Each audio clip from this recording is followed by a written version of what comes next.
How to use the PetSafe ScoopFree disposable crystal litter tray automatic scooper. Now, this is by far the best litter box on the market. We've tried them all. We've tried the robot one that turns around.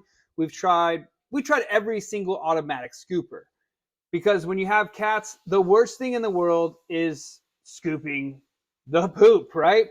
So we wanted to find a robot that actually worked, and we finally found one. So this is the PetSafe machine. This is how to use it. It's very simple. You have the base core scooper rake of the machine. It has these prongs here on the back side.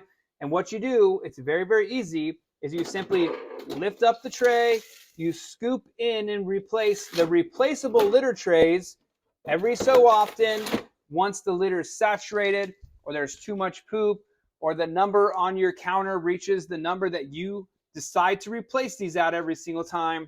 And then you simply click the rake button. Now, every time your cat steps into the box, they hit this right here on the front, and it triggers the machine to let it know, hey, a cat just went in there and did some business.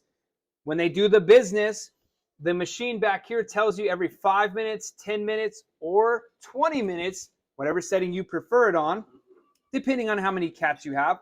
We have 3. We have 2 of these units, and we have it on 5 minutes. So every 5 minutes, it goes through a cycle if a cat goes in there. That way there's no fighting amongst the cats. Now, it does also come with a lid to cover for privacy. So your cats may be like our cats and a little bit shy. They don't want to be seen going to the restroom. So they have the gray top, or they also have the purple top. It's completely up to you. Now, when you take a look at the inside, you can see, look at this thing right now. It's doing its machine. It's doing its rake as it's supposed to. These are the blue crystals. The blue crystals are unscented. There is also a purple crystal option, which is the lavender scent. Whichever one works best for you, it's completely up to you. They all work phenomenally well. So this is the best investment, in my personal opinion. If you have cats and you don't want to scoop poop, this is the only thing that I personally found that actually works.